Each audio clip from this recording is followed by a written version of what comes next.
J'espère que vous allez bien, que de là où vous êtes, vous allez bien. Aujourd'hui est un dimanche assez particulier. Nous célébrons la Pâque, bien que nous ne la célébrons pas seulement ce dimanche, mais c'est un temps pour nous de pouvoir célébrer et de rendre grâce à Dieu pour ce qu'il a accompli il y a 2000 ans pour nous à la croix. Est-ce qu'on peut m'augmenter juste un peu? J'aurais besoin d'un peu de... Oui, ouais, c'est bon, merci. Ce matin, je n'ai pas réellement de titre à proprement parler. Mais je crois que le Seigneur a un message pour quelqu'un. Je vais y aller directement et que le Saint-Esprit contrôle toutes choses, prenne le contrôle de toutes choses et qu'il puisse nous enseigner en ce matin. Avant de pouvoir commencer, s'il y avait un titre que je devais donner à mon message de ce matin, s'il y avait un titre, ce serait « Qui a tué Jésus ?» Parce qu'on parle de sa résurrection, on dit qu'il est mort, qu'il est ressuscité le 3e jour pour le pardon de nos péchés. Mais la question qu'on pourrait avoir ensemble, c'est qui a tué Jésus? Est-ce que je peux avancer? Avec moi, pasteur, pousse. Pousse. Avec moi, pousse. Pousse. Aide-moi à relâcher. Avec moi, pousse. Pousse. La première personne qu'on pourrait soupçonner d'avoir tué Jésus, c'est Judas. On pourrait dire que Jésus est celui qui a tué, Judas est celui qui a tué Jésus. La Bible nous l'explique dans la plupart des évangiles que c'est Judas qui a livré Jésus et qui l'a livré au souverain aux principaux sacrificateurs.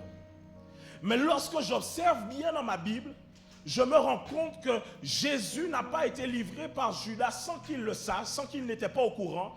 Jésus était déjà bien au courant de qui était Judas. Et Jésus n'était pas surpris du fait que Judas vienne avec les principaux sacrificateurs. La Bible dit que lorsqu'ils étaient dans le repas rassemblés, ils prenaient la scène ensemble. Jésus dit, l'un d'entre vous me trahira. Cela veut dire qu'il était déjà au courant que quelqu'un allait le tuer. Et donc je me pose la question, s'il est au courant que quelqu'un va le tuer, mais qu'il laisse cette personne l'attraper, cela veut dire que ce n'est pas cette personne-là qu'il a réellement eue. Et donc en réalité, lorsque je fais mon enquête criminelle, je découvre que Judas n'a pas tué Jésus. Parce que Judas n'a pas la capacité de tuer Jésus. Et donc Judas n'a pas le pouvoir en réalité de tuer Jésus.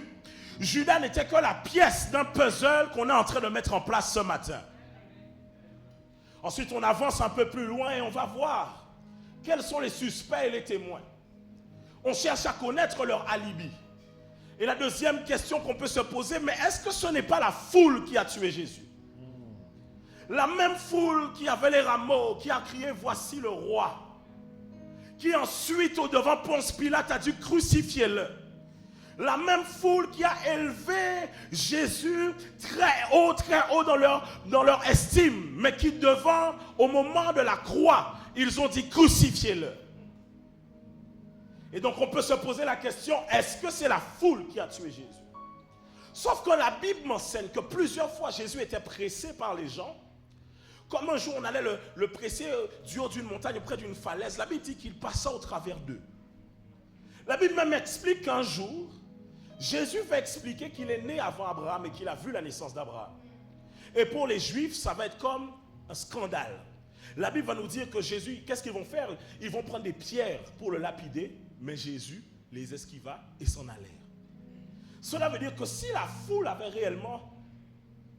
était réellement en cause, Jésus aurait pu s'enfuir.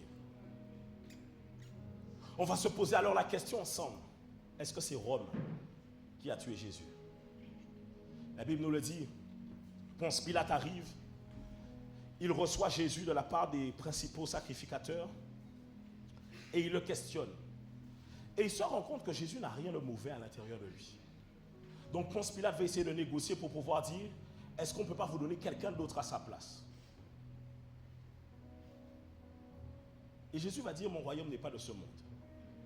Ce qui veut dire que si Jésus voulait s'échapper, il aurait pu s'échapper. Même, rappelez-vous, à un moment donné, la Bible nous explique que quand les principaux sacrificateurs arrivent dans le jardin, avant qu'ils viennent attraper Jésus, la Bible nous explique que Pierre va retirer son épée et va tailler l'oreille droite d'un homme qu'on appelle Malchus. Et Jésus va lui dire, est-ce que tu penses que mon Père ne peut pas envoyer les anges pour venir me protéger maintenant? Cela veut dire que même quand il y avait la foule, même quand il y avait Judas, même quand il y avait Rome, ce ne sont pas eux qui ont tué Jésus. C'est étrange. Parce que lorsqu'on regarde les étapes, on a l'impression que un d'entre eux a sûrement tué Jésus, mais en réalité, aucun d'entre eux n'a pu tuer Jésus. Parce qu'il aurait pu s'échapper. J'aimerais vous dire que quelqu'un qui peut s'échapper n'est pas en réalité attrapé. C'est lui-même qui s'est vendu. Et donc on a une problématique. Parce qu'on cherche qui a tué Jésus. Dis avec moi, qui a tué Jésus? Qui a tué Jésus? Dis avec moi, qui a tué Jésus? Qui a tué Jésus? Et donc je pourrais donner cette réponse que vous avez déjà sur le bout de la langue. Vous allez me dire, pasteur, Jésus s'est livré lui-même. Et la Bible nous le dit. La Bible nous dit que Jésus aurait pu à plusieurs reprises le faire. Mais dans le livre d'Ésaïe, la Bible va nous dire qu'il s'est livré comme un agneau qu'on amène à l'abattoir. Mais, dis avec moi, mais, il y a un problème. Il y a un problème. Quelque part dans le livre de Jean, chapitre 1, lorsqu'on va voir Jésus, Jean le Baptiste, dis avec moi, Jean le Baptiste, il va dire une phrase assez très forte. Il va dire, voici l'agneau de Dieu qui ôte le péché du monde. Est-ce qu'on est d'accord là-dessus? Dis avec moi, voici l'agneau. Dis avec moi, voici l'agneau. Et donc on comprend au final que Jésus qui s'est livré lui-même, en réalité était l'agneau qui devait se livrer pour le pardon des péchés de l'humanité. Sauf que j'ai encore un problème. C'est que je sais que dans la parole de Dieu, l'agneau lui-même ne peut pas se donner en sacrifice. Il faut que quelqu'un l'amène sur le sacrifice. Est-ce que je peux pousser ou pas? Est-ce que je peux pousser ou pas? Je ne sais pas combien de temps je vais durer. Ça va peut-être être court, mais est-ce que je peux avancer ou pas? Avance. Et donc je me pose la question. S'il est l'agneau qui ôte le péché du monde, qui est celui qui a amené l'agneau jusqu'à être sacrifié? Et donc maintenant, quand on repart sur la plupart des suspects que l'on a, on découvre en réalité que la plupart des suspects qu'il y a, Judas, la foule et Rome, ont un dénominateur commun. Ce sont ceux qu'on appelle les principaux sacrificateurs. Est-ce que je peux y aller ou pas? Vous allez regarder que dans la vie de Jésus, ce n'étaient pas ces gens-là qui avaient un problème avec Jésus, mais c'était les principaux sacrificateurs qui avaient un problème avec Jésus. Judas va prendre de l'argent pour vendre Jésus auprès des principaux sacrificateurs. Lorsque Jésus est dans le jardin, c'est les serviteurs des principaux sacrificateurs qui arrivent. Même lorsqu'il arrive devant Ponce Pilate, la Bible nous dit que c'est les principaux sacrificateurs qui ont dit il a enfreint la loi. À un moment donné, Ponce Pilate dit mais non, il n'a rien fait de mal. La Bible va nous préciser que les principaux sacrificateurs vont exciter la foule afin qu'ils crient crucifiez-le. Donc même lorsque la foule parlait, c'était les principaux sacrificateurs qui parlaient derrière la foule. Est-ce que je peux avancer ou pas? Est-ce que je peux avancer ou pas? Mais c'est étrange. Parce que même à un moment, on dit, ok, on fait un échange. On donne le meurtrier, Barnabas, vous le connaissez, on le donne à la place. Il dit, non, nous, on veut Jésus. Et donc, en réalité, Jésus n'est pas mort par lui-même, mais il est mort parce que les principaux sacrificateurs ont joué un rôle majeur. Pourquoi? Vous devez comprendre une chose, écoutez-moi bien. Lorsque vous décortiquez la parole de Dieu, que vous allez du début jusqu'à la fin, des fois vous vous demandez pourquoi Dieu a fait les choses ainsi. Pourquoi Dieu a amené les choses à être faites ainsi? Pourquoi il a mis en place? La Bible, il arrive dans le livre d'Hébreux et Dieu dit, oui, le sacerdoce de Aaron n'est pas celui qui est parfait. C'est celui selon l'ordre de Melchisédek. Mais si tu sais que celui-là n'est pas parfait, pourquoi n'avoir pas mis l'ordre de Melchisédek directement en place? Mais en réalité, la Bible va nous donner la réponse. L'ancienne alliance, c'est l'ombre des choses à venir. Et donc, laissez-moi vous dire une chose. Dans l'ancienne alliance, Dieu avait prévu les sacrificateurs pour pouvoir amener le peuple à être pardonné lorsqu'ils ont péché. Mais en réalité, Dieu n'avait pas mis en place les sacrificateurs pour le sacrifice des animaux, mais Dieu avait déjà prévu bien plus tard que l'agneau de Dieu viendrait sur terre et que les souverains sacrificateurs auront un rôle à jouer là-dedans afin d'amener au sacrifice de Jésus. Pourquoi? Parce que l'office des sacrificateurs porte une voix à l'intérieur de lui. Et la Bible dit dans Romains 8, 22 que la création souffre, fait entendre des cris. J'aimerais vous dire quelque chose. Parfois dans la méchanceté des gens, il y a le cri de leur cœur qui cherche Dieu. Et donc maintenant, quand on regarde les principaux sacrificateurs différemment, on se rend compte que ce qu'ils faisaient était totalement guidé par l'Esprit de Dieu. Je peux avancer, je peux avancer, je peux avancer.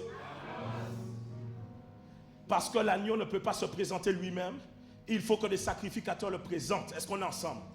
Et vous allez voir que dès le commencement du ministère de Jésus-Christ, Jean-Baptiste est celui qui va introduire Jésus et qui va dire, voici l'agneau qui ôte le péché. Mais lorsqu'on regarde la généalogie de Jean-Baptiste, on découvre que son père c'est Zacharie et que son père était aussi sacrificateur. Donc en réalité, le ministère de Jésus-Christ commence avec la sacrificature. Dites-moi la sacrificature. Mais lorsqu'encore je regarde, je cherche encore dans la sacrificature, je me rends compte que le moment où Dieu va parler de l'onction, c'est le moment où Dieu va parler des sacrificateurs. Le moment où l'onction rentre en jeu dans la parole de Dieu, c'est le moment où Dieu va introduire les sacrificateurs. Ce qui veut dire qu'il fallait que les sacrificateurs soient présents dans la parole de Dieu pour que Dieu puisse introduire l'onction. Est-ce que je peux parler ou pas? Sauf que la Bible nous explique que Jésus est le Messie, il est le Christ. Est-ce qu'on est ensemble? Christ qui veut dire le Messie. Le Messie qui veut dire le Machi. Le Mashiach qui veut dire le... c'est ça, je me suis dit, est-ce que tu vas me suivre? On peut reprendre ensemble ou pas? Jésus est le Christ. Le Christ est le Messie. Le Messie est le Mashiach. Et le Mashiach veut dire le oint. Donc si dans l'ancienne alliance, pour introduire l'onction, Dieu a utilisé les sacrificateurs, il est normal que pour introduire le oint, il utilise encore les sacrificateurs. Je peux avancer? Et donc je m'assois et je regarde les sacrificateurs et je me dis, mais c'est étrange parce qu'on a l'impression qu'ils sont contre Jésus, sans se rendre compte qu'ils sont avec Jésus. Vous voulez que je vous montre là où il fallait que ce soit les sacrificateurs? On ne pouvait pas sacrifier un animal impur. Est-ce qu'on est ensemble? Il fallait un animal. Ok, au moment où Ponce Pilate arrive, il dit, je laisse le criminel, on vous relâche Jésus. Qu'est-ce qu'il répond? Non, nous on veut garder le criminel, sacrifie Jésus. Pourquoi? Parce qu'à ce moment-là, il fallait quelqu'un de pur. Et donc les sacrificateurs étaient en train de mener leur vie où ils pensaient qu'ils étaient en train de combattre Jésus, alors qu'ils étaient en train de rendre un service à Jésus-Christ. Parce qu'en fait, c'est l'agneau de Dieu. Et l'agneau de Dieu a besoin de quelqu'un pour pouvoir l'introduire. Et donc, j'aimerais dire quelque chose à quelqu'un ce matin. Que là où tu vois qu'en face de toi, il y a des gens qui n'arrêtent pas de te combattre et qui veulent t'amener jusqu'à la fin. Et tu as l'impression que tu es en train de descendre plus bas que terre. Et tu demandes à Dieu, quand est-ce que tu retires ces ennemis? Dieu les a placés là pour un but dans ta vie. Et donc là où les sacrificateurs n'étaient pas en réalité contre Jésus, ils étaient avec Jésus. J'aimerais te dire que ceux qui sont contre toi, parfois ne sont pas réellement contre toi. Parce que les gens ont la capacité de faire ressortir le meilleur de ta part. Laissez-moi vous dire une chose, Jésus aurait pu aller à la croix beaucoup plus tôt, mais c'est lui-même qui retardait l'échéance. Il savait que viendra un temps où les ennemis voudront m'attraper, m'amèneront à la croix, et là ce sera le moment. J'aimerais te dire quelque chose ce matin. Il y a un temps où tu refuses certaines confrontations, mais alors que nous sommes au temps de la Pâque, c'est le temps pour toi d'affronter la mort. Parce qu'au moment où tu affrontes la mort, c'est là où tu amènes la résurrection. Est-ce que je parle à quelqu'un? Je suis en train d'atterrir. La croix est une affaire de sacrifice et de bénéfice. Celui qui veut obtenir les bénéfices de la croix doit d'abord passer par le sacrifice. Il y a des gens qui veulent la Pâque, mais qui ne veulent pas porter leur propre croix et passer par le même parcours que Jésus. Est-ce que je parle à quelqu'un?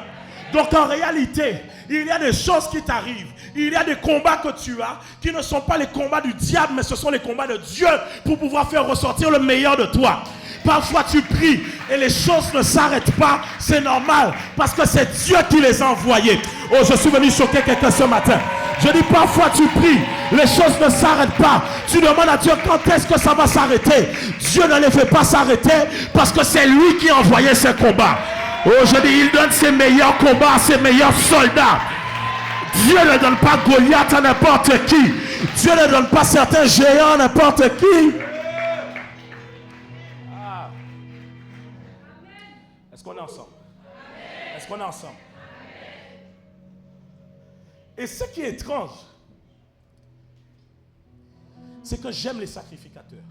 J'aime les hommes de la loi. Vous savez pourquoi? Parce que les hommes de la loi pensent qu'ils connaissent Dieu. Les gars se sont rassemblés, ils se sont dit, si le gars-là die, s'il meurt, on a vaincu. Il y a des gens qui s'assemblent. Et quand ils parlent de ton cas, ils disent, si il échoue là, c'est fini.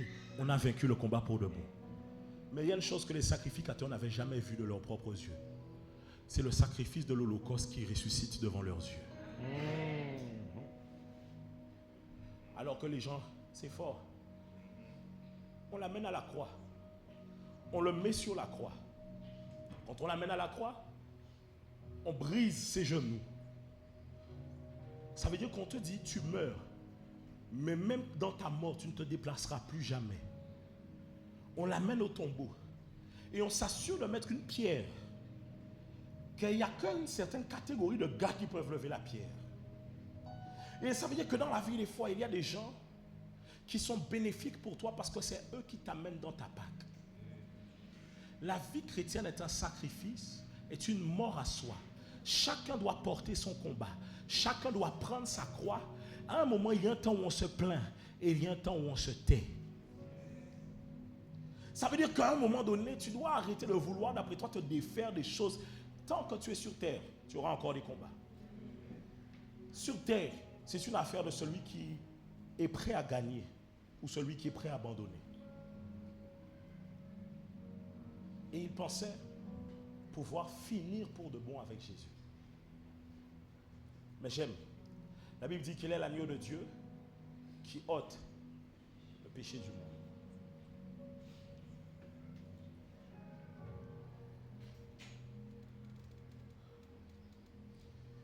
Jésus est tué par les sacrificateurs. Mais il est étrange de voir que dans le livre d'Hébreux, voici ce qui va se passer. Dans le livre d'Hébreux au chapitre 7, Dieu va nous expliquer qu'il y a un remplacement. Dis avec moi un remplacement. Il y a un remplacement entre la sacrificature selon Aaron pour amener la sacrificature selon l'ordre de Melchisédek. Melchisédek qui est celui qui a rencontré Abraham après sa bataille contre les 5 grands rois, lorsqu'il a été délivré son neveu. Et la Bible va nous expliquer qu'il y a un changement. Dis avec moi un changement. Dis avec moi un changement. Et je viens parler à quelqu'un ce soir, ce matin. Jésus-Christ vient briser les malédictions. Et je vais m'expliquer. Quand je regarde le livre, la parole de Dieu, je suis étonné parce que toutes les réponses sont dedans. Et Dieu va nous dire ceci. Écoutez-moi bien. C'est qui a rencontré Melchisédek? Abraham. Vous ne connaissez pas le passage? Regarde ton voisin du tout aussi. Tu lis ta Bible? C'est qui a rencontré Melchisédek? C'est qui? C'est qui? C'est Abraham. C'est qui a donné la dîme à Melchisédek? C'est Abraham. Sauf que la Bible va nous dire dans le livre d'Hébreux que Lévi a aussi donné la dîme à Melchisédek parce qu'il était dans le sein d'Abraham. Et quand j'ai lu ça, je me suis rendu compte que Dieu nous donne des révélations, mais c'est nous qui ne lisons pas. Parce que la Bible nous dit que Lévi a donné la dîme dans le sein d'Abraham, alors que Lévi n'existait pas encore. Lévi n'arrive pas tout de suite. Écoutez-moi, après Abraham vient Isaac. Après Isaac vient Jacob. Et c'est après Jacob que vient Lévi. C'est-à-dire que Lévi vient dans 3 générations d'après. Mais la Bible nous dit, alors que Lévi n'était pas encore sur terre, alors que Lévi n'était même pas en face d'Abraham, c'est Lévi qui a donné la dîme à Melchisédek dans le sein d'Abraham. Est-ce que je parle à quelqu'un? En fait, je me pose des questions. Comment quelqu'un qui n'est pas encore sur terre peut donner la dîme à quelqu'un alors que lui-même n'est pas encore sur terre? Et je me rends compte de la puissance de ce que représente un père. Et ça vient faire suite à mon message de la semaine dernière. Tu es la prophétie de ta famille. Laissez-moi vous dire une chose. Le Seigneur nous avait déjà donné la réponse. Lévi n'était pas présent, mais il était présent dans le sein d'Abraham. Ce qui veut dire que les actions que posait Abraham, c'était les actions que posait Lévi. Des fois, tu n'as pas été présent quand ton père et tes ancêtres ont posé des actions, mais tu étais à l'intérieur d'eux. Est-ce que je parle à quelqu'un? Est-ce que tu me suis? Parce que le Père a la capacité de pouvoir garder la semence. C'est lui qui a la semence. Sauf que les choses, avant d'être physiques, sont d'abord spirituelles. Donc si c'est le Père qui a la semence, physiquement, spirituellement, le Père détient à l'intérieur de lui l'âme de tous ceux qui doivent venir dans les générations à venir. Est-ce que je parle à quelqu'un? Et donc les actes que pose un Père ont la capacité de donner une trajectoire à toute une famille. Écoutez-moi, lorsque vous n'avez pas Jésus, la famille ne dépend pas des actes que vous faites. La famille dépend de ce que le fondateur de la famille a fait. Est-ce qu'on est ensemble ou pas? Et la mère n'est pas la fondatrice. La mère est celle qui va étendre la vision de la famille, mais le père est celui qui va poser les fondements. Et les fondements d'un père ont la capacité d'influencer toute une génération d'après. Et je me dis, mais c'est incroyable. Comment Lévi peut payer la dîme alors que Lévi n'est pas encore présent? Si Lévi était capable de donner la dîme alors qu'il n'était pas encore présent, il y a des choses que tu as fait alors que tu n'étais même pas encore sur terre. Et donc en réalité, je peux pousser ou pas? Jésus, en étant l'agneau de Dieu qui ôte le péché du monde. Parce qu'il y avait deux combats. Il y avait un, les sacrificateurs, sans le savoir, c'était la voix de leur office qui amenait le sacrifice de Jésus. Parce que c'est eux qui devaient amener l'agneau de Dieu à être sacrifié. Deuxièmement, ils avaient aussi remarqué que Jésus était venu un peu pour les remplacer, parce que ce qu'ils étaient en train de faire ne correspondait pas à ce que Dieu attendait d'eux. Est-ce que je peux ouvrir une parenthèse? Je peux ouvrir une parenthèse ou pas? Dites-moi, pasteur, je te pardonne. Dites-moi, pasteur, je te pardonne. Voici l'attitude des sacrificateurs. Jésus fait des miracles, ils n'en font pas parce que Jésus fait, et eux ils n'en font pas, Jésus vient du diable. Oh, est-ce que je peux pousser ou pas? L'attitude des sacrificateurs, c'est que quand ils n'ont pas quelque chose qu'ils voudraient avoir, au lieu de chercher à aller savoir comment l'avoir, ils condamnent ce qu'ils n'ont pas afin que personne ne puisse l'avoir. J'aimerais dire qu'il y a un temps où les sacrificateurs mènent la danse et il y a un temps où Jésus vient un peu changer les choses. Il y a un temps où il y a des hommes de loi qui mènent la danse et Jésus vient changer les choses.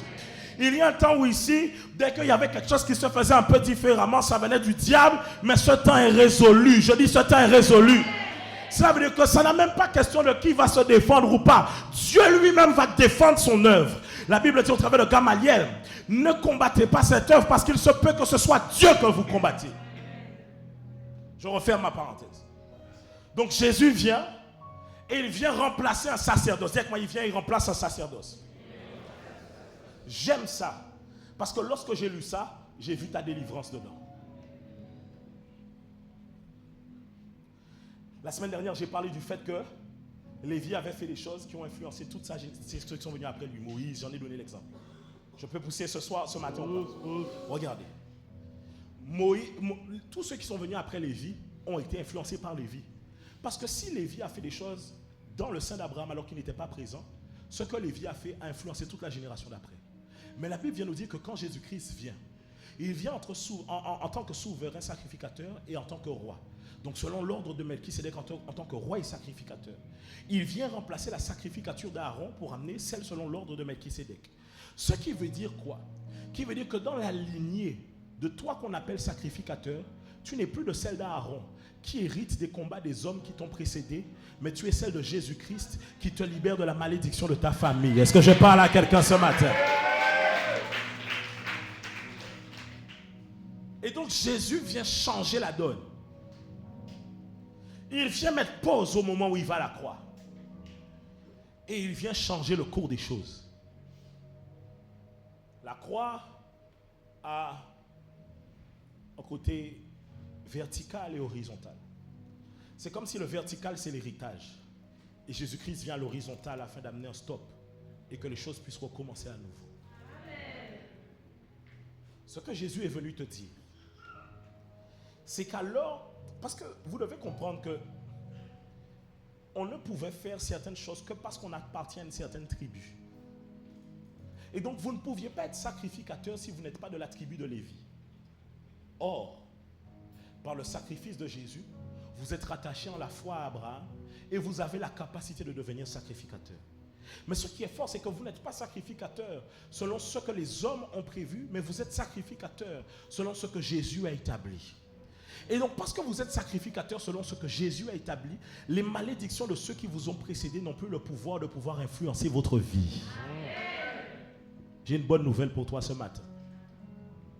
Quand tu prends conscience, la Bible dit, vous connaîtrez la vérité et la vérité vous affranchira. Lorsque tu connais la vérité, il y a des choses que le diable ne peut plus te faire. Certains d'entre vous, alors qu'on est en train de parler de la Pâque, j'ai voulu aborder ça différemment que chaque année de dire oui, il est ressuscité. J'ai voulu aborder ça différemment. Et plusieurs d'entre vous, vous êtes sur le chemin de votre croix. Mais le chemin de la croix nous reprend les mêmes éléments. Tu as Judas sur ta route. Et j'aimerais te parler ce matin. Judas fait partie du plan. Tu passes ton temps à essayer de détecter les Judas alors que Judas fait partie du plan. Ce que Judas fera n'est que le résultat de la grâce de Dieu pour toi. Pourquoi? La trahison de Judas amène la révélation de la grâce de Dieu à l'intérieur de toi. Il y a la foule. J'aimerais parler à quelqu'un ce matin. Oh, observe bien la foule qui parlait de Jésus. La foule a élevé Jésus, mais ils ont été les mêmes qui ont dit crucifiez-le. À l'ère des réseaux sociaux, tout tourne auprès de ce que les likes que l'on reçoit et l'appréciation que les gens nous donnent. Fais attention, les mêmes gens qui t'encouragent sont les mêmes gens qui chercheront à te crucifier demain. Les mêmes gens qui te disent waouh, vas-y, marie-toi. Le jour où un truc éclate sur toi, ils diront non, non, non, je savais qu'elle ne devait pas se marier, qu'il ne devait pas se marier, il est trop mauvais, il est trop comme ci, il est trop comme cela. Écoute-moi bien, il y a des gens qui en façade disent qu'ils sont avec toi, alors que dans le dos, ils sont contre toi. Voici ce que Jésus n'a pas fait comme erreur. Jésus n'a pas confondu les disciples et la foule. Beaucoup d'entre vous sur le chemin de la croix, vous confondez les relations que vous avez. Vous mettez des gens qui sont très importants à la place de peu importants et des gens qui sont peu importants à la place de très importants. Il y a des gens qui sont là avec vous, qui ont fait preuve de fidélité, de loyauté, qui ont payé le prix avec vous. Vous décidez de les mettre de côté alors que d'autres sont juste venus parce que vous êtes maintenant tout frais et tout beau. Il y a des gens qui vous ont accepté dans la galère. Une fois que la gloire vient, vous les envoyez en arrière. Est-ce que je parle à quelqu'un? Et il y a quelque chose qui doit changer. Plus tu es en train d'avancer dans la vie, rappelle-toi de ceux qui ont payé le prix pour toi. Rappelle-toi de ceux qui sont loyaux, de ceux qui t'amènent aussi sur la voie du Seigneur. Rappelle-toi de ceux qui ont toujours été là pour toi. Je suis étonné de voir des gens qui demain se retournent contre leurs frères et sœurs, se retournent contre leurs pasteurs qui ont tellement fait de bien pour eux en se tournant vers des gens. Ah, est-ce que je peux pousser ou pas? Voici, je vais parler à quelqu'un. Fais attention.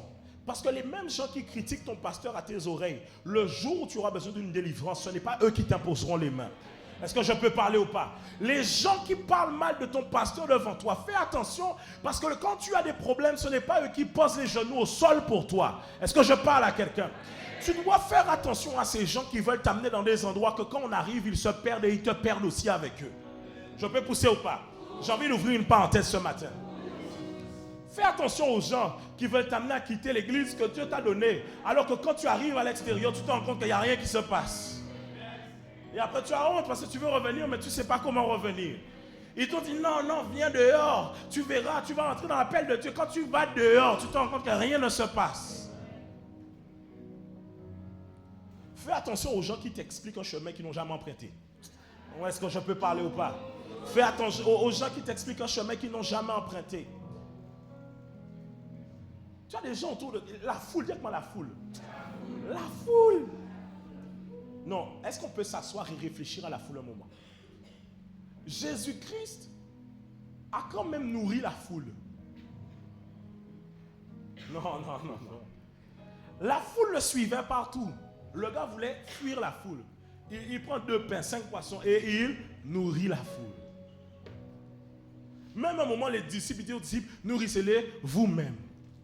La Bible dit, Jésus, voyant la foule, fut ému de compassion. Et il a commencé à faire des miracles. Il y a des gens comme ça. Tu leur donnes 2 pains, 5 poissons. C'est eux demain qui diront, crucifiez-le. Ils sont capables de prendre toutes tes bonnes actions et de dire, ça ne compte pas. C'est ça là qui compte. C'est la mémoire sélective. On choisit ce qui nous arrange.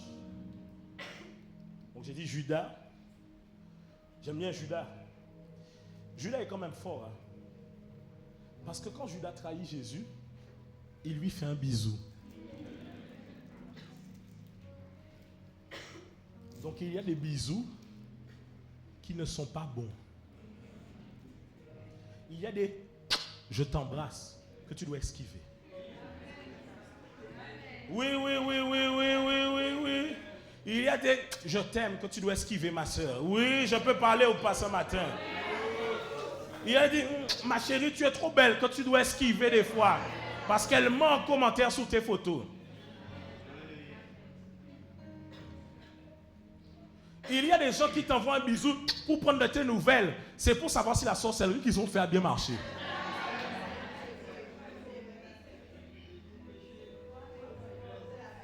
Allô? Ça va bien? Oui, ça va. Ah ouais, ça va vraiment bien? Je dis, mais oui, ça va. Je ne comprends pas pourquoi ça devrait aller mal.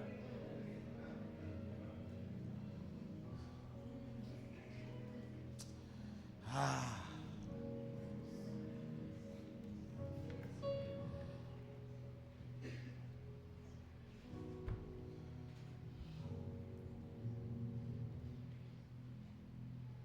Après Judas, nous avons la foule, mais vous avez les sacrificateurs sur le chemin de votre croix.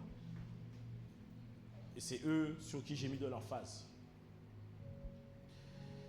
Parce que les sacrificateurs, notez bien ceci. Ce qui est dur avec les sacrificateurs, ce n'est pas qu'ils cherchent à vous tuer. Ce n'est pas qu'ils cherchent à vous trahir. C'est qu'à la base de savoir dans quel camp ils sont. Le sacrificateur est normalement du côté de Dieu. Mais c'est vous qui le combat. Et j'ai réfléchi à la phrase de Gamaliel qui dit, ne combattez pas ces hommes de peur de combattre l'œuvre de... Mais ils ont quand même combattu après. Ce qui veut dire qu'ils estiment que ce qu'ils étaient en train de faire n'était pas l'œuvre de Dieu. Quand je parle des sacrificateurs, je ne parle pas des gens dans le monde qui sont dehors. Il est étrange de savoir que ceux qui veulent te crucifier, ce ne sont pas ceux qui sont dehors, mais ce sont ceux qui sont à l'intérieur de l'église.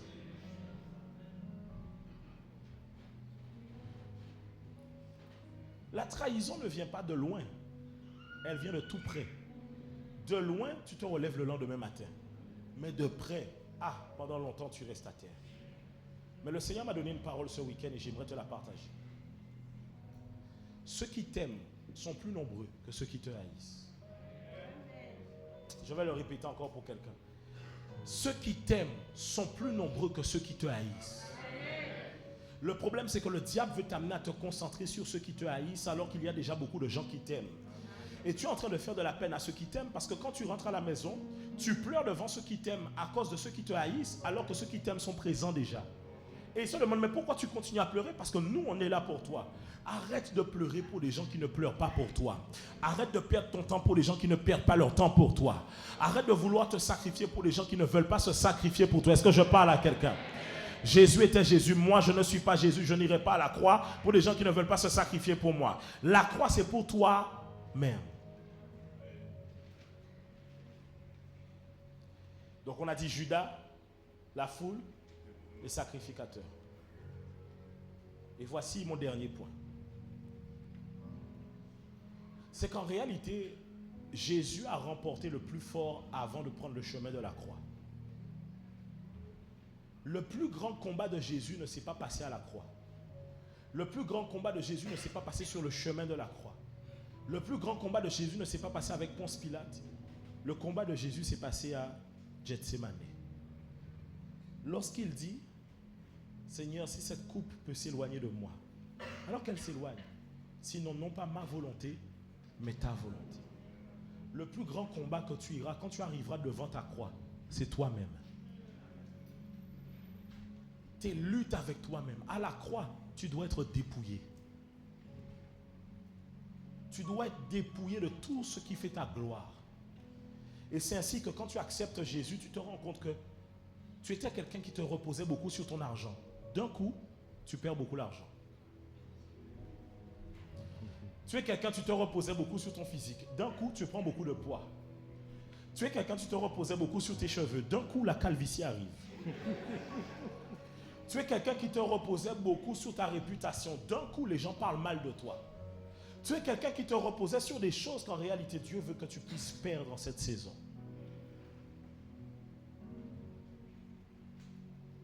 Parce que Jésus nous a donné l'exemple. Jésus n'est pas seulement l'agneau de Dieu qu'on a amené en sacrifice, mais il est lui-même le sacrificateur qui est devenu le sacrifice. Et ce que Jésus attend de toi, c'est que tu deviennes le sacrificateur qui devienne le sacrifice. C'était mon message pour vous ce matin.